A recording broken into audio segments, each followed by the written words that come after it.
Bonjour à tous et bienvenue sur ce nouveau tutoriel spécial bébé. Aujourd'hui, nous allons apprendre à réaliser ce petit doudou hérisson tout doux, tout mignon. Alors, vous allez pouvoir vous éclater avec les matières. Ici, j'ai choisi du Minky pour l'arrière et du bambou, de l'éponge bambou ici pour le nez, la petite tête. Ici, on a un coton imprimé et plein de petits rubans pour pouvoir passer ces petits doigts. Les parents adorent, les enfants aussi. Et je suis super contente de vous proposer ce tuto original. Si vous êtes future maman, grand-mère, tata ou autre, ça fera un joli cadeau de naissance. Vous pouvez aussi utiliser le patron pour vendre vos créations. Cela nécessite juste de vous procurer une licence sur mon site internet unbrindiris.com. C'est aussi à cet endroit que vous allez pouvoir acquérir le patron PDF que vous recevrez directement sur votre boîte mail. Alors c'est parti, on se retrouve sans plus attendre pour la partie technique.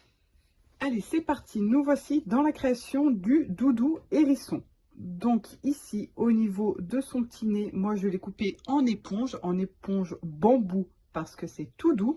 On peut aussi utiliser de la douillette, du Minky, à vous de voir, mais c'est préférable d'avoir une matière toute douce. Le reste du corps ici est en coton dans mon imprimé principal. La partie du dessous, la grande pièce que l'on a ici en une seule pièce, c'est le dos. Ici en Minky, pareil, vous pouvez utiliser aussi une autre matière toute douce de préférence, mais c'est vraiment à vous de voir. Une fois qu'on aura assemblé ces deux morceaux ici ensemble à 1 cm, on est d'accord que le dos et le devant auront exactement la même taille. L'oreille, on la coupe 2 fois. À vous de voir, 2 fois dans le tissu, 2 fois dans l'éponge, 2 fois dans du Minky, une fois dans l'éponge et le Minky, ou comme moi ici, une fois dans le tissu et une fois dans de l'éponge bambou pour qu'elle soit toute douce. On a 10 rubans de 12 cm de long. Ça peut être tous les mêmes, ils peuvent être tous différents, ils peuvent avoir des épaisseurs différentes, comme ici, j'en ai des plus larges et des plus fines. Ici, on a le nez du hérisson, ça peut être dans de la polaire. Ici, c'est encore dans de l'éponge. Je trouve que c'est bien aussi de l'avoir dans une matière toute douce. Et ici, on a l'œil à couper une fois dans du tissu. Étant donné qu'on va le broder ici sur la tête du hérisson, il va falloir ou mettre un bout de thermocollant ici dessous et thermocoller si l'on veut aussi l'œil. Ici, j'utilise du thermocollant double face. Je vous montrerai en temps voulu. Mais dans tous les cas, pensez bien à renforcer votre tissu ici afin qu'il ne fronce pas lorsque l'on va broder l'œil au point zigzag. Voici pour la présentation des pièces et on va commencer tout de suite avec l'assemblage de l'oreille comme ceci, endroit sur endroit, pour pouvoir ensuite l'insérer ici entre le corps et la tête. Voilà, alors on épingle bien endroit sur endroit, surtout si un des tissus, comme moi ici, l'éponge a tendance à glisser un petit peu. On fixe bien et on pique à 1 cm tout autour, sauf sur la partie droite du haut ici. On n'hésite pas à lever le pied de biche aussi souvent qu'il est nécessaire pour pouvoir tourner et avoir un joli arrondi. Toujours avec l'aiguille plantée dans le tissu pour ne pas perdre le fil de l'ouvrage. Je peux maintenant dégarnir tout autour, c'est-à-dire enlever bien la moitié de cette valeur de couture ici pour éviter que ça ne fasse trop d'épaisseur à l'intérieur. Avec un ciseau normal ou un ciseau cranteur. Le ciseau cranteur permet de cranter en même temps pour permettre au tissu de bien se positionner à l'intérieur. Et là, je retourne mon oreille par l'ouverture. On pousse bien ici dans l'oreille afin qu'elle soit bien jolie. Et on passe un petit coup de fer à repasser ici, histoire de bien l'aplatir. Je récupère mon patron ici et je vais positionner donc mon oreille entre mes deux crans ici. À vous de voir quel côté vous voulez apparent. Étant donné que le corps est en tissu ici, je ne vais pas mettre le tissu ici visible pour l'oreille, sinon elle va à peine se voir, donc je la mets bien du côté éponge. Et je fixe. Avec un ciseau, on peut reporter aussi l'écran ici de l'oreille sur la tête pour pouvoir les positionner au bon endroit sur l'oreille. Et donc, endroit sur endroit, je me positionne ici, la tête sur le corps. On peut voir que les courbes sont dans le sens inverse. Donc j'épingle les extrémités en haut et en bas. Ici, je fais correspondre mes crans en face de part et d'autre de l'oreille. Mon autre cran est ici, il vient bien en face, ici, de l'autre côté de l'oreille. Et là, au niveau de l'embu qu'il reste, je répartis sur le tissu. Et quand on va coudre, il va falloir tirer un petit peu sur le tissu en coton pour qu'il s'adapte au tissu éponge. Vous voyez par exemple ici, en cousant, je vais tirer comme ceci, afin qu'ils aient la même forme, étant donné que la courbe est dans l'autre sens. C'est parti, on coud à 1 cm. Je me mets du côté tissu, parce que c'est l'endroit où on a plus de chances d'avoir des vilains plis, alors qu'ici, la courbe se fait bien. J'enlève mes épingles au fur et à mesure, et je pique à 1 cm. N'oubliez pas les nœuds au début et à la fin. Je fais souvent des pauses pour pouvoir adapter mes courbes ensemble. Ici, il y a un pli qui se forme, j'enlève l'épingle et avec mes doigts, mes ongles, j'aplatis bien mon tissu pour qu'il n'y ait pas de pli là où je pique. Si les plis se forment plus loin, ce n'est pas un problème. Et comme je disais tout à l'heure, on n'hésite pas à tirer un peu sur son tissu coton pour que la courbe s'adapte à celle du dessous. Attention, si vous avez de l'éponge bambou ou du Minky, repassez plutôt sur l'envers pour ne pas abîmer votre tissu. Le bambou peut avoir tendance à fondre et le Minky aussi. Ici, je peux couper la petite pointe pour avoir mes deux pièces bien face à face dans la prolongation. On passe à l'œil. Ici, donc, je thermocolle mon petit morceau de tissu et je coupe tout autour. Vous pouvez vous aider ici du patron pour savoir où placer l'œil. En face, de l'autre côté du tissu, je thermocolle cette partie du nez ici afin qu'elle ne bouge pas lorsque je vais broder mon œil. Ici, c'est du thermocollant H250. On procède par petite pression comme ceci. Si votre œil est juste thermocollé avec du thermocollant classique, il va falloir l'épingler. Si vous possédez, comme moi, un thermocollant double face, il suffit de retirer la partie derrière ici et de coller son œil directement. Et maintenant, on va faire un point zigzag bien serré ici tout autour, un point de bourdon pour fixer l'œil. Au niveau réglage de machine, je me mets bien sur le point zigzag ici, le 4 pour moi. Ensuite, au niveau de la largeur de mes points, on est sur un petit œil, donc on ne fait pas un point trop large. 3,5 voire 4 maximum, ça me semble bien. Et au niveau de la longueur des points, on veut un zigzag très serré, donc je me suis mise sur 0,2. Et donc là, je vais faire en sorte à ce que mon aiguille pique une fois à l'intérieur de l'œil et une autre fois ici, pile à la limite entre l'éponge et l'œil. Donc je pique une fois dedans, une fois la limite, une fois dedans, une fois la limite. On y va tout doucement pour commencer.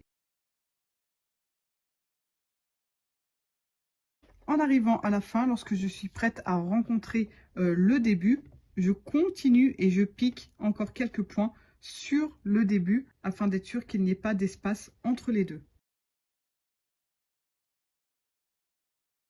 Voici mon petit œil et maintenant je vais lui faire une petite pupille ici en noir. Alors pour cela, toujours sur le zigzag, je me mets cette fois à 5 au niveau de la largeur et je reste sur 0,2 comme tout à l'heure au niveau de la longueur pour faire un point très rapproché.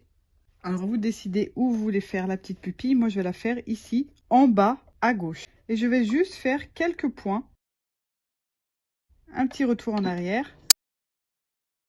On obtient ça et maintenant je passe au blanc pour faire la petite lueur dans l'œil. Toujours pareil au niveau de la longueur, je passe à 2 au niveau de la largeur. Et là je viens faire juste quelques points ici en haut à droite de ma petite pupille. Alors maintenant qu'on a fini le devant de notre hérisson, on va le positionner sur une chute de ouate comme ceci.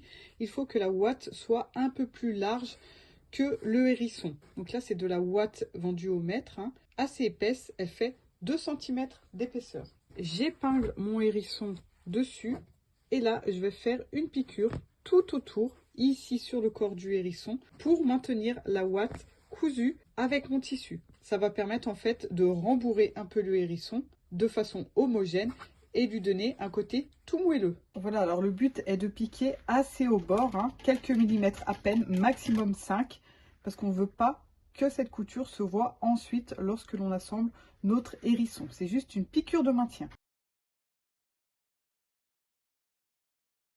Une fois qu'il est bien fixé sur la ouate, je coupe tout ce qui dépasse tout autour au ras du corps. J'espère que vous appréciez ce tuto et que toutes les explications sont claires et que vous allez pouvoir vous aussi réaliser votre joli petit hérisson. Si vous êtes nouveau sur ma chaîne YouTube, n'hésitez pas à vous abonner et à cliquer sur la petite cloche pour activer les notifications et vous tenir au courant des prochains tutos qui sortent. Allez aussi faire un tour sur ma chaîne. Il y a plus de 80 tutos et la plupart sont 100% gratuits. Un petit like, un commentaire, ça fait aussi toujours très plaisir et ça m'encourage dans mon travail. Allez, on y retourne pour la suite et fin du tuto hérisson. Je prends le patron du hérisson là où il est en entier. On peut le fixer à 2-3 endroits pour qu'il ne bouge pas. Et là, je vais cranter à chaque endroit où il y a un petit trait. C'est l'emplacement de ces petits pics. Donc un petit cran de 5 mm à peine. Attention de ne pas le faire trop grand. Et là, en face de chacun de ces crans, je vais fixer mon ruban. Donc chaque ruban fait 12 cm et je les plie en deux. Et je les positionne en face de mes 10 crans. Donc là, dans mon cas, je varie les couleurs, les épaisseurs et les matières. Attention de ne pas les positionner dans le biais comme ceci, mais bien toujours perpendiculaire par rapport à la courbe ici du hérisson.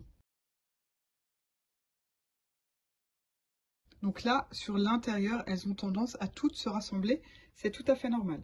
Et là, on va piquer tout autour ici. Encore une fois, juste une couture de maintien pour maintenir tous ces rubans en place et pouvoir enlever les petits clips pour pouvoir ensuite assembler le dos sur le devant.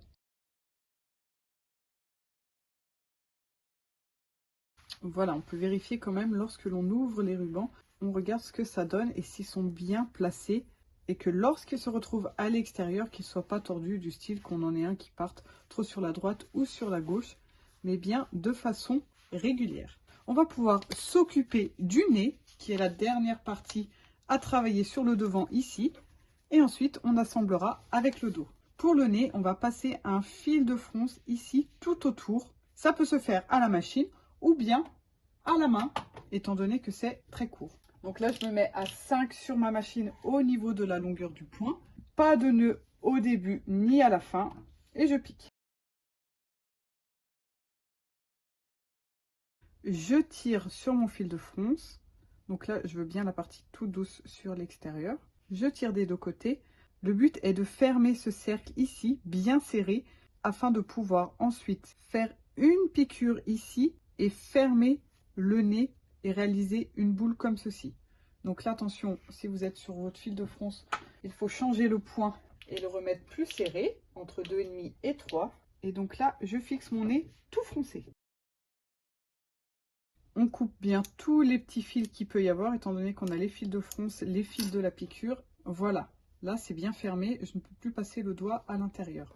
Et ce petit bout de nez, qui va venir ici au bout, je vais le piquer comme ceci, endroit sur endroit. Attention, je dois avoir 1 cm de valeur de couture de libre ici, sur la droite, et 1 cm sur la gauche aussi. Donc il doit se retrouver pile au milieu du nez. Si c'est un peu large, appuyez-lui dessus comme ça sur les latérales pour le forcer à se mettre bien au milieu. Sinon, il va être pris en couture avec la bouche ici et son front ici. Et là, pareil que pour les rubans, je fais une piqûre de maintien pour fixer le nez sur le corps. Voilà, ça prend forme à ce niveau-là. On passe au dos. Sur le dos, rien de particulier à faire, si ce n'est poser une petite étiquette si vous en avez. Voilà qui est fait. Et pour terminer, je me positionne donc endroit sur endroit ici avec le devant, tous les rubans à l'intérieur et le nez aussi. On fixe tout et on pique à 1 cm. Attention de ne pas oublier de laisser une ouverture. L'idéal est de le laisser ici en bas de l'hérisson parce que c'est la partie où on a le moins d'arrondi et c'est là où ça sera plus facile à refermer ensuite. Environ 5 à 6 cm, c'est suffisant.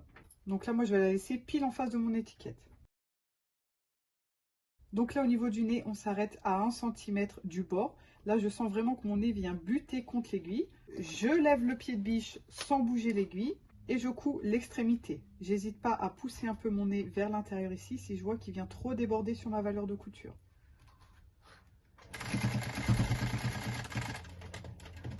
Et je tourne. On va pouvoir dégarnir tout autour pour obtenir une jolie courbe. Mais je vous conseille de le retourner une première fois pour voir si tout va bien. Parce qu'une fois qu'on a dégarni, si on s'est trompé et qu'il nous manque la valeur de couture, ça peut être très difficile à rattraper. Et là, on a bien le nez, hop, qui ressort à l'extérieur. Bien sûr, il aura besoin d'un petit coup de repassage. Là, par exemple, vous voyez, le ruban n'a pas été fixé correctement. Du coup, il s'ouvre, il a tendance à vriller. C'est une petite erreur, par exemple, que je vais pouvoir rectifier rapidement maintenant en décousant juste ici et en le pliant de la bonne manière. Voilà, c'est la seule chose que je vais reprendre ici. Et ensuite, je dégarnirai. Je dégarnis donc tout autour avec le ciseau cranteur si vous en avez un, ou bien avec un ciseau classique en coupant la moitié de votre valeur de couture. Une autre technique consiste à faire des petits crans comme ceci en direction de la courbe. Personnellement, je préfère dégarnir pour éviter que ça fasse des petites bosses. Quand on crante comme ça, il faut que ça soit vraiment bien régulier. Si vous n'avez pas de ciseau cranteur, ça fonctionne tout aussi bien comme ceci. Évitez d'enlever la valeur de couture là où on a notre ouverture. On garde le centimètre en entier et on continue plus loin. Ici, au niveau du nez, je crante comme ceci dans les coins et j'enlève aussi ce qui est en trop au bout. Ça y est, c'est terminé. On revient sur l'endroit. On peut donner un petit coup de fer à repasser, notamment pour fermer proprement le bas du hérisson. Le voici terminé et là on n'a plus qu'à recoudre, de préférence à la main. Ça fera un travail beaucoup plus propre que de faire une petite surpiqûre à la machine. Vous pouvez aussi opter pour une surpiqûre, pourquoi pas tout autour comme ceci du corps du hérisson. Et voici notre petit doudou hérisson terminé avec l'oreille qui a été un peu réduite comme je l'avais précisé au début de la vidéo. C'est donc cette oreille que vous avez dans votre patron actuel. Merci d'avoir regardé cette vidéo et à bientôt.